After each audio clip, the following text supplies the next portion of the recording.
le duc de Savoie. En direct des Alpes.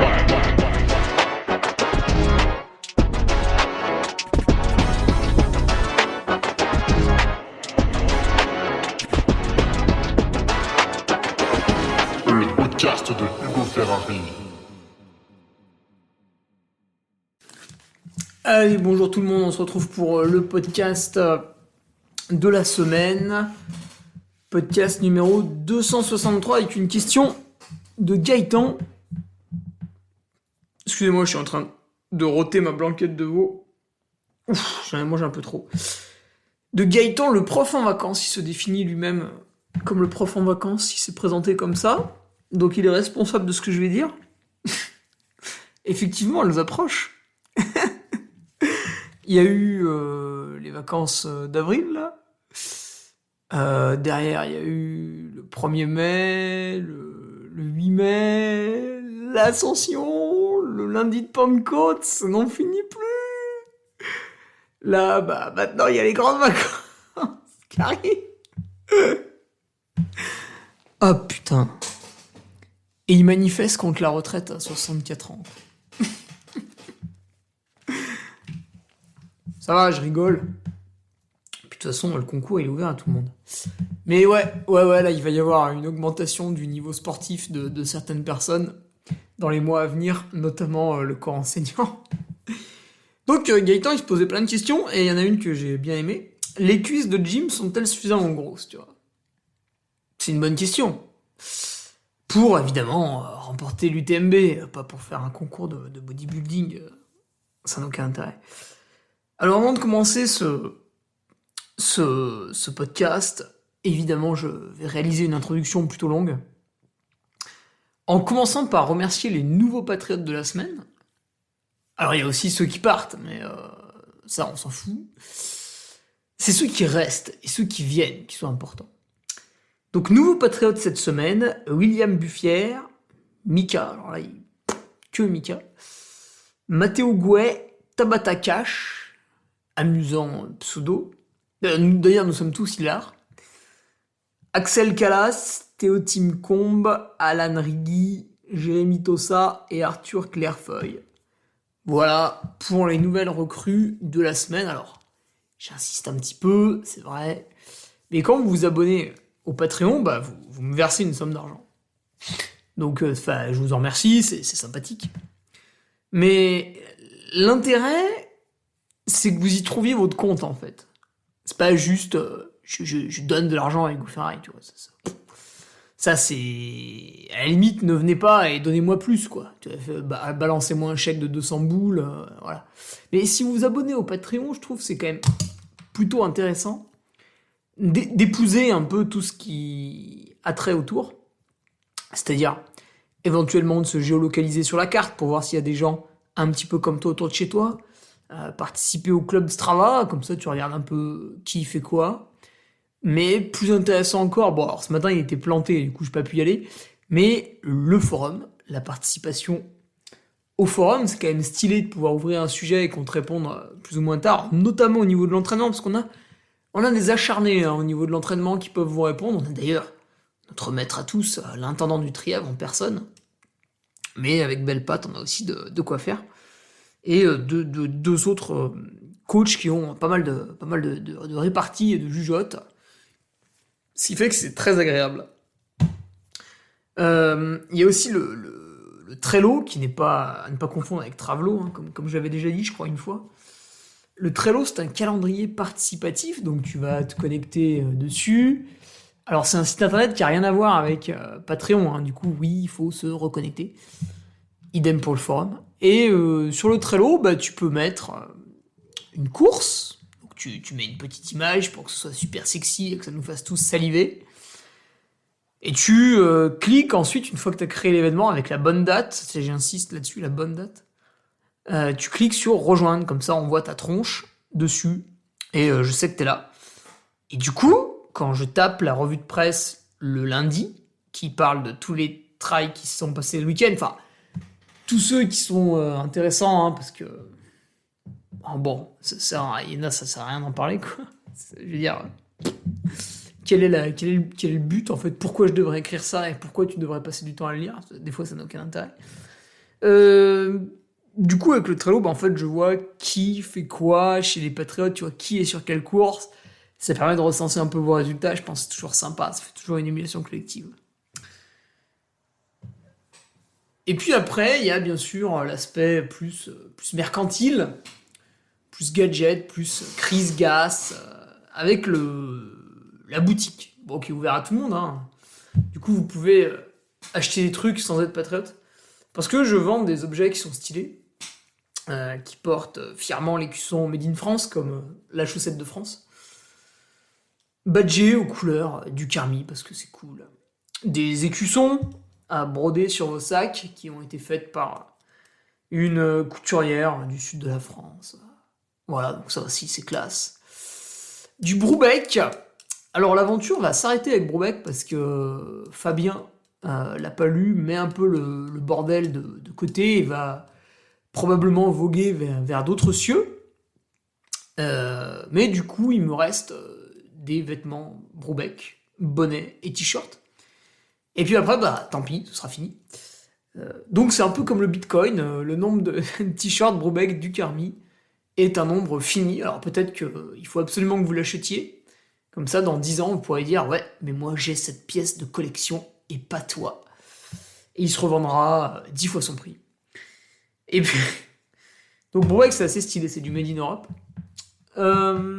Et puis, il y avait les casquettes, il m'en reste pas beaucoup d'ailleurs. Si elles disparaissent, j'en referai faire. Les casquettes recyclées. Voilà, en plastique recyclé. Alors ça vient de Chine, parce qu'en France, on fait pas, tu vois, le recyclage. En Europe non plus. Du moins, pas sur les couvre-chefs, sur les vêtements. Et les couvre-chefs, c'est que l'asiatique pour l'instant qui maîtrise ça. On attend avec plaisir que ça revienne. Hein. D'ailleurs, si vous voulez vous amuser à avoir un atelier de tissage, voilà, le recyclé Made in France, pour l'instant, avec une qualité plutôt propre qui fait qu'on a envie de le porter et pas de le rendre à Emmaüs, n'existe pas. Donc lancez-vous, quoi. Voilà, donc ça c'est l'armurerie sur mon site internet. Et puis du coup, voilà, chers nouveaux patriotes, écoutez, vous avez bien entendu également l'accès au Google Drive, tout est référencé dessus, les 112 revues de presse, tous les audios J-30 avant UTMB, avant Transcran Canaria, etc., tout est référencé dessus. Il manque absolument rien. Toutes les interviews qu'on a pu faire de coureurs, tous les plans de course, tous les articles nutrition, tous les articles prépa mentale, En fait, tout est là, quoi. J'ai envie de dire... si tu veux performer en trail, c'est facile. Tu lis tout. Normalement, il y a la réponse à peu près chaque question. Mais comme on aime bien se marrer, il y a quand même la question du mercredi, qui est plus l'occasion de raconter des conneries que de dire quelque chose, mais tout de même. Sinon, d'un point de vue speaker, écoute, là, après cette maxi race qui m'a bien entamé la tronche, comme le THP la semaine avant, il est temps de faire une pause, ce qui est assez anormal pour le mois de juin. Mais quelques problèmes de santé nécessitent d'autres rendez-vous avec d'autres spécialistes pour les mettre soit définitivement de côté, soit repousser leur résolution à vraiment plus tard, quand ce sera pas embêtant. Et donc je ne vais pas animer de course les 2 prochains week-ends, et le week-end d'encore après, donc 17-18 juin, je serai à Samoin, et là je ne serai pas vraiment animateur debout au sens strict, je serai surtout sur leur live. Voilà. Donc je les remercie pour avoir pensé à moi pour leur live, comme l'an passé. Et c'est vraiment très très bien foutu au niveau de la date, parce que ça arrive à un moment où je ne peux plus trop gesticuler des heures debout, dehors. Voilà, malheureusement, il faut mettre un petit coup de frein pour mieux repartir après. Donc voilà, si vous attendiez éventuellement une livraison de renard dans une bourgade autour de chez vous, malheureusement, pendant 2 week-ends, je ne vais pas me déplacer. Et le 3e week-end, je serai à Samoin. Et puis d'un point de vue athlète, ce qui est pas mal, c'est que Alors le mois de juin, c'est foutu. Évidemment, je ne serai pas au Trail du Saint-Jacques ce week-end, avec beaucoup de regrets, tout de même. C'est donc de là à dire que j'y serai l'an prochain, il n'y a qu'un pas. Mais j'y serai pas. Donc ça me gonfle. J'aurais vraiment aimé y aller. Mais bon, c'est comme ça. Et du coup, d'un point de vue coureur, mais je pense quand même être en capacité de vous dire qu'il y aura des dossards cet été. Voilà. Il y aura des compétitions sportives auxquelles je pourrais participer cet été. Bien entendu, l'UTMB. Alors c'est amusant parce que du coup, j'irai à l'UTMB cette année en ayant fait une très grosse pause de quasiment tout le mois d'avril. Ouais. Jusqu'à fin mai et même en juin, light. Donc, en fait, tout va se passer sur la fraîcheur cette année, ce qui n'est pas plus mal. Les blocs d'entraînement seront là, les bornes seront là, mais il y aura une année en amont plus light. Et j'ai quand même la tentation de me dire que, même si je suis vexé, frustré depuis début avril, là, mi-avril, j'en ai marre. Je veux faire une course et mettre des énormes droites à la concurrence. C'est quand même pour ça qu'on s'entraîne et qu'on fait du trail. C'est pour avoir un adversaire à côté de soi et lui mettre des grosses taloches. Là, j'en ai pas. Enfin, je peux pas y aller. Du coup, ouais. C'est un petit peu comme les Templiers en fin de saison. Souvent, tu vois des mecs performer. C'est des gens qui ont rien fait de l'année, tu vois, ou pas grand-chose. Puis là, en fin de saison, ils sont tout juteux en forme et ils réussissent, quoi. Donc, bon. Écoutez, normalement, j'y serai. Particulièrement frais, donc c'est très très cool. Et je crois que d'ici quelques semaines, les mauvaises choses seront derrière moi. Je serai tranquille pour l'été, mais voilà, encore un petit peu de boulot, là, 2-3 semaines, malheureusement, sans pouvoir faire trop le foufou. Et après, c'est bon. Voilà. Du coup, on va passer à la question pour le podcast numéro 263. Les cuisses de Jim sont-elles suffisamment grosses?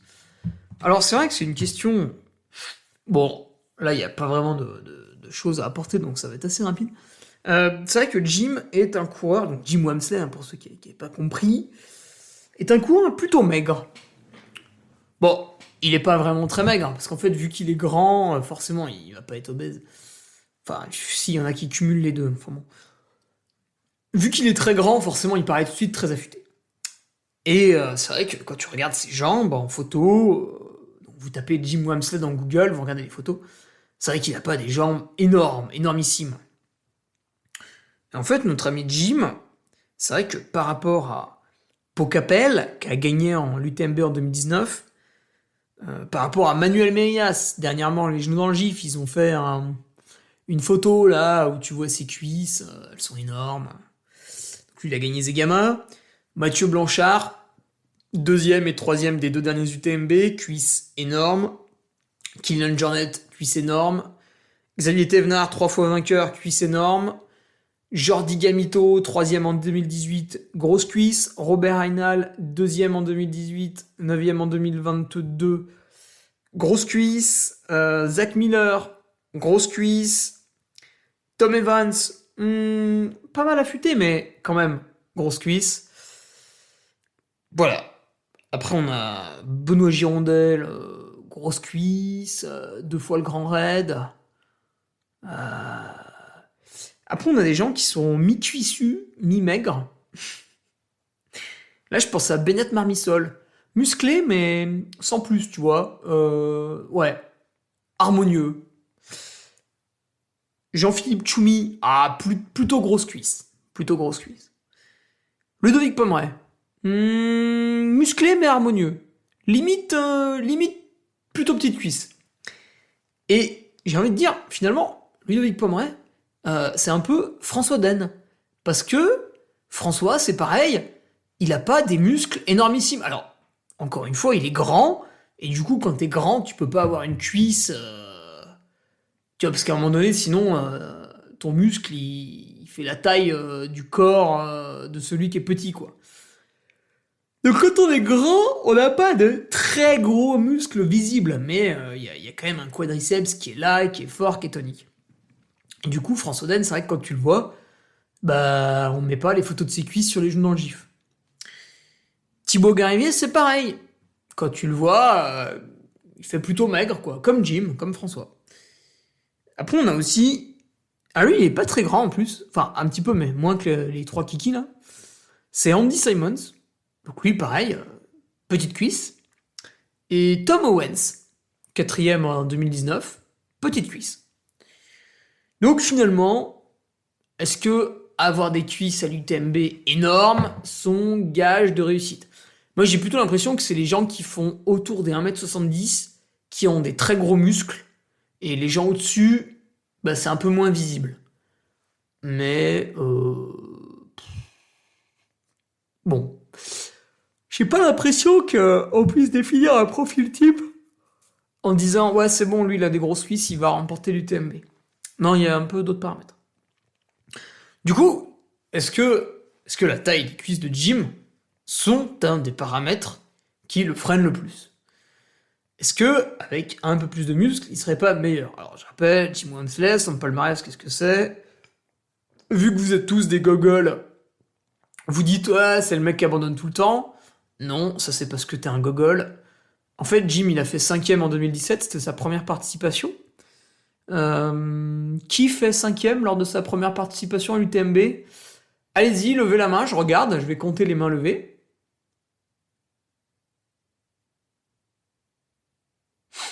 Vous sentez ce silence? C'est parce qu'il n'y a aucune main qui s'est levée. Ouais. Hey, c'est facile de critiquer, mais... Première participation, 5e. Bon, déjà là, ça avait calmé tout le monde. En plus, il avait dormi 1 heure, hein, donc... Voilà, quoi. Après, il abandonne, c'est vrai, plusieurs fois. Bon, météo mauvaise en 2018. En slip.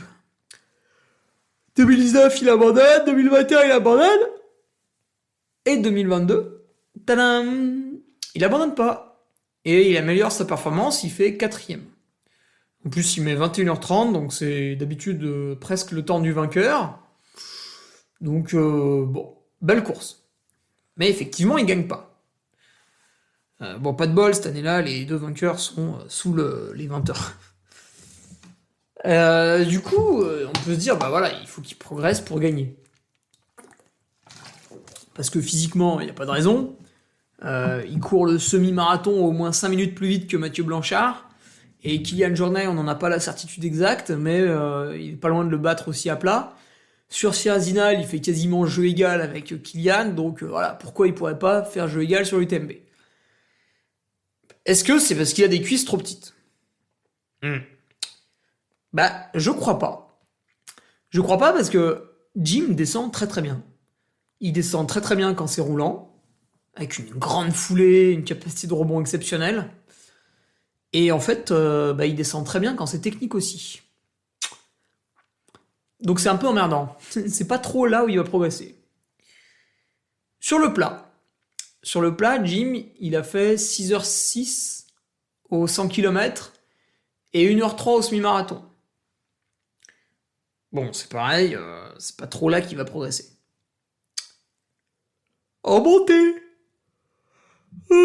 Excusez-moi, je baille, mais cette blanquette de haut, vraiment, j'en ai beaucoup trop mangé. À l'heure où il faut réduire sa consommation de viande parce qu'on est en train de cuquer. Mais moi, en fait, je mange autant de viande que je veux parce que je l'achète à un agriculteur qui revend son CO2 aux entreprises polluantes. Donc, en fait, le mec est l'homme le plus vertueux de France. Et du coup, il faut tout ce que vous vous incliniez face à lui et que vous fermiez enfin votre gueule sur la viande qui pollue parce que c'est insupportable d'entendre des conneries comme ça à longueur de journée. Oui, la daube que tu vas acheter dans ton magasin cancérigène, supermarché, là, oui, ça, c'est infâme, effectivement. Mais quand le gars fait paître son troupeau sur un terrain qui, de toute manière, ne serait utilisé par absolument personne, parce que c'est en pente et au fin fond de la France, et que grâce à lui, le champ est entretenu, bah, ça rejette moins de CO2 dans l'atmosphère, et du coup, il a une plus-value en carbone, Qu'est-ce que c'est ça? Tennis, Roland Garros. Je m'en fous des mecs qui prennent de la cortisone. Ferme ta gueule. Ouais, notification un peu agaçante. Voilà quoi. Je vous renvoie au podcast que j'avais fait sur la viande. Parce que je sais qu'il y en a qui vont être en train de pleurer là dans l'auditoire. Ouais, c'est pas vrai, c'est pas vrai, c'est pas vrai, c'est pas vrai, c'est pas vrai. Tu mens, explique-nous. Mais c'est déjà fait. C'est déjà fait en fait, l'explication on l'a déjà donnée. Podcast numéro 185, 190. Je crois qu'on en a même fait 2, tu vois, tellement on a mis une énorme PLS à tout ça là. À vos chiffres de l'INRA qui sont faux. Toutes ces conneries là. Hop. Allez hop, en rang par 2. Tendez la main et nous on met le coup de règle là. Paf. Bon, j'en étais où moi? Ah oui, est-ce que Jim est bon en montée? Oui. Vous l'avez tous vu cet hiver. Qu'est-ce que c'est que ça? Cet hiver, Jim met des skis. Donc c'est grotesque. Il met 15 plombes à faire les transitions, il descend mal et tout. Bon, je critique pas, hein, je suis nul aussi. Mais bon, tu le vois faire du ski, bon, tu t'en fous quoi. Tu te dis, sport loisir. Et en fait, non. Jim en montée avec des skis, bon, certes, aucun style, il court avec. Mais il court mieux que tout le monde. Et du coup, au championnat de France de vertical, à Courchevel, bon, le mec rate le départ d'1 minute, ce qui sur un effort de 22 minutes est plutôt rédhibitoire. Et en fait, il remonte 150 skieurs, parce qu'il vole sur les skis, et il finit 10 ou 11e, face aux meilleurs spécialistes français, bien entendu. Donc, est-ce que Jim est bon en montée? Et la réponse est très simple, c'est oui. Du coup, c'est un peu emmerdant, parce qu'il est bon en montée, il est bon à plat, il est bon en descente. Donc pourquoi tu veux lui faire prendre des plus grosses cuisses, en fait? Et là, tu vas me répondre, ouais, mais c'est comme ça, il sera plus résistant, et en fin de course, il pourra continuer à courir vite, alors que cette année, en fin de course, il courait moins vite. Ah, t'es malin, toi. Toi, t'as eu ton BEP, non? Ouais, c'est une bonne remarque. Mais moi, je pense pas. Je pense que s'il rate ses fins de course, celui-là, cette année, le mec s'envole dans le grand col ferret, il prend 20 minutes d'avance à Kylian, il arrive, oh nom de Dieu, il arrive à la Foulie, et tu te dis, ouais, c'est bon, il va gagner, il va éclater absolument tout le monde. Et en fait, non, le mec est cuit, et il finit à la ramasse, il termine 4ème. Bon, est-ce que c'est parce qu'il manquait de musculature? Ben, je suis pas sûr. Parce que quand on analyse un peu sa perf, donc tu regardes un peu comment ça a été filmé, vu que maintenant l'UTMB s'est retransmis sur l'équipe 21, c'est filmé en live en permanence pour les premiers, ce qui est assez exceptionnel d'ailleurs, il faut quand même le dire. Surtout qu'il y a live et live en fait. Il y a les lives qui sont bien faits, puis il y a les lives qui sont tempêtes. Bon, je n'irai pas plus loin. Mais j'adore commenter les lives, hein, même quand ils sont mal faits. Qu'est-ce qui pêche en fait? Le premier truc qui est frappant, c'est au départ. Au départ, il faisait plutôt chaud, plutôt lourd, un peu orageux là, comme aujourd'hui. Et on se pointe tous en short t-shirt, bien sûr, avec le matos obligatoire dans le sac, comme on sait pas. Et Jim se pointe en collant et en pull thermique. C'est quand même... Je veux dire, tout le monde est en short t-shirt. Quand il y a 2000 personnes en short t-shirt, est-ce que toi, avec ton collant et ton pull thermique, tu serais pas dans l'erreur, en fait? 1 contre 2000. Et ce serait le 1 qui aurait raison. Non, je ne pense pas. Donc là, déjà, il y a une erreur. À mon avis, il s'habille trop parce qu'il a tout de suite peur de la nuit, alors qu'il peut se changer à Courmayeur, hein, surtout avec l'avance qu'il a. Donc, du coup, il transpire excessivement au début. Ça, c'est pas bien. Ça le met un petit peu en état de déshydratation. Il perd un peu de minéraux dès le début. Et tout ça, c'est des trucs que tu payes un peu à la fin. Donc, il y a déjà la tenue vestimentaire à revoir. Il faut bien prévoir une tenue pour le début de soirée, 18h, 20h. Parce qu'après, on se change à Courmayeur. Et il faut bien prévoir une tenue pour la nuit, aux Contamines. Et il faut bien prévoir une tenue pour la nuit, des Contamines jusqu'à Champais, la prochaine assistance où il peut se changer. Du coup, je dis pas de mettre le collant tout de suite aux Contamines, mais aux Contamines, tu fais attention à ce que ton collant il soit pas trop loin dans le sac, et à la limite, tu le mets en haut du col du bonhomme, tu vois, peut-être ça se rafraîchit. Alors, c'est pas vrai, moi je trouve que ça se rafraîchit en haut du col de la Seigne. Mais bon. Voilà. Donc il y a un problème avec la tenue vestimentaire, à mon avis, il faut la cadrer un petit peu parce que là, je pense que dès le départ, du coup, il y a une petite perdition d'eau, de minéraux qui est peut-être rédhibitoire. Ça va manquer à un moment donné. Je trouve ça dommage parce que c'est quand même facile de partir en short t-shirt et d'avoir la présence d'esprit au moment où on se dit tiens là il commence à faire un tout petit peu plus frais ou alors bon la nuit tombe, je suis en train de monter au-dessus de Notre-Dame de la Gorge, j'ai passé l'endroit où il y avait eu du public, là maintenant il n'y a plus personne, hop je me mets dans le champ, j'enlève mon short, je mets mon collant et c'est parti. Bon, franchement ça prend 1 minute 30. Donc ouais, au niveau des vêtements, ouais, je verrais ça à travailler en premier. C'est le plus simple.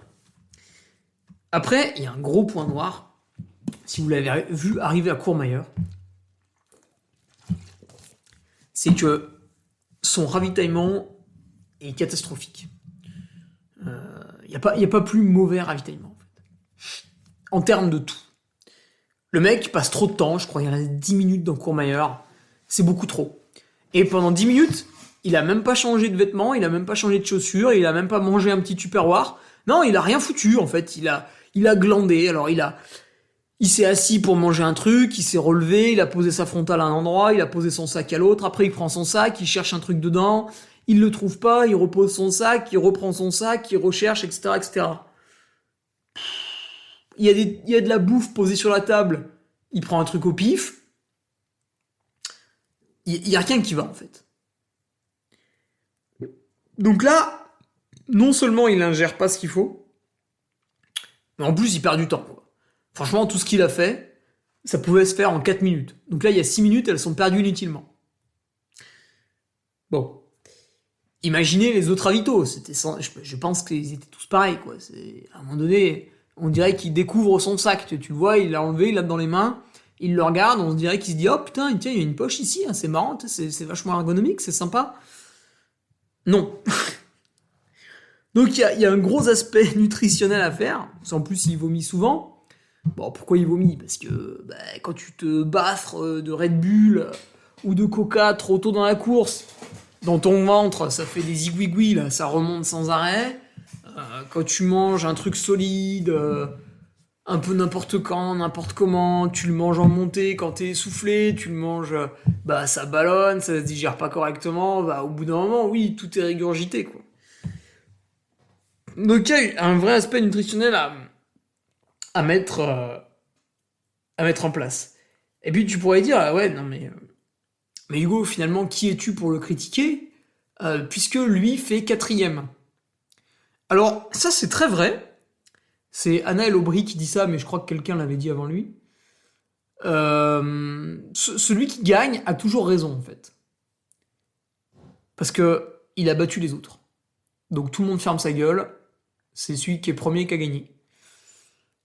C'est très vrai, parce que finalement, faire toutes ces conneries fait partie de lui-même, et si tu lui enlèves ou tu le cadres et tu lui fais faire différemment, eh bien, peut-être que ça va le perdre, et qu'il va être perturbé, il va plus y arriver.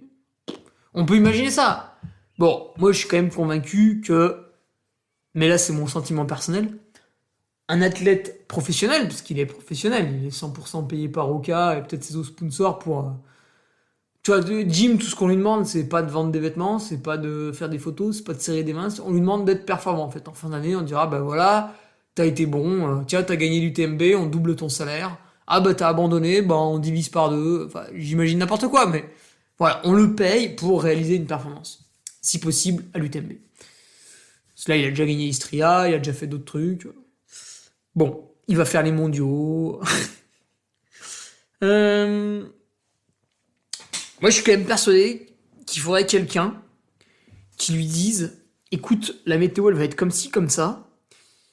Tu vas mettre tel vêtement à tel moment, Bon, il va se changer 2 fois, hein, pas plus, hein, sauf s'il pleut vraiment beaucoup. Quelqu'un qui lui prépare ça, tu vois. Qui lui dise « Mais tu fais comme ça, c'est tout. Tu te tais, c'est tout, tu m'écoutes, tu fais comme ça. » Et puis quelqu'un qui lui cale ses ravitaux. Alors là, on peut pas faire avaler ce qu'on veut à des gens, parce qu'on a quand même tous plus ou moins des tolérances. Du coup, plutôt que de proposer un régime alimentaire extrêmement strict, je proposerais un truc relativement basique qui fonctionne pour tout le monde. Alors, un truc basique qui fonctionne pour tout le monde, ça va être de manger à peu près 50 grammes de glucides par heure. Là, vous êtes pas mal. Vous n'allez pas manquer d'énergie et vous ne risquez pas de tout revomir parce que vous avez bouffé trop de glucides. Vous virez tout ce qui est lipides, ça sert à rien quand on fait un effort longue distance, surtout aux intensités de gym. Éventuellement, si vous finissez en 48 heures et que vous avez une VO2 sous les 50, ouais, peut-être vous allez tourner aux lipides. C'est comme celui qui s'amusait à avoir fait le marathon en étant en cétogène. Il a mis 3 heures, il était content, tu vois, il fait ouais, je mange pas de glucides.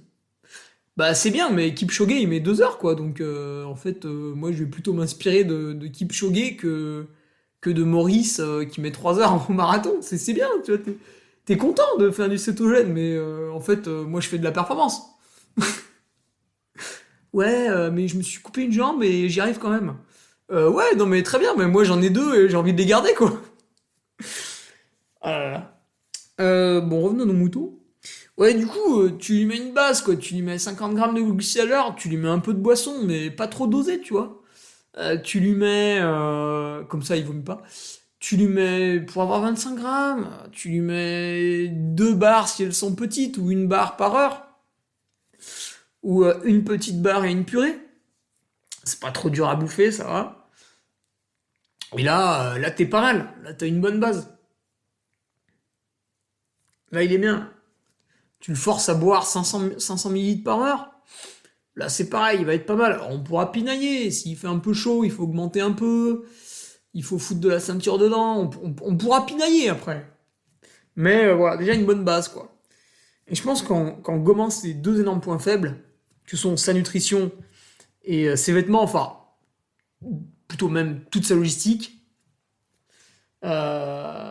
je pense que là, déjà, on lui permettra de remporter la course haut la main.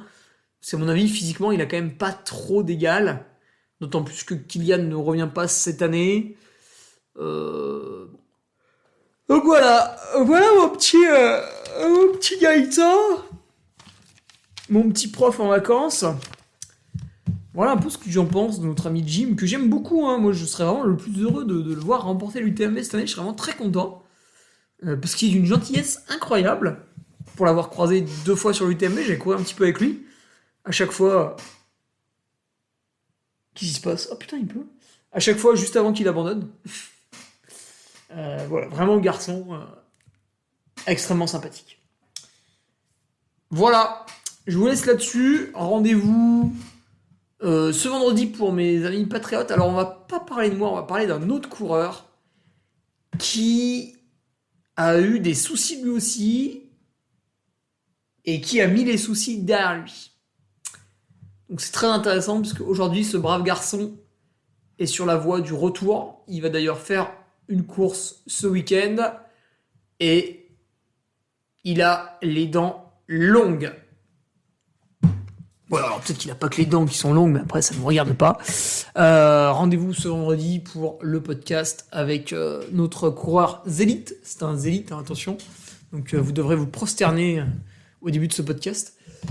Et sinon, rendez-vous mercredi prochain pour le numéro 264. Si vous avez des questions, n'hésitez pas à me les envoyer. Même si j'ai un joli stock, ça me fait toujours plaisir. Et à mercredi prochain. Salut. Tu viens d'écouter le podcast du Duc de Savoie. Si tu souhaites approfondir avec de pertinents articles d'éminents spécialistes, rejoins le Patreon.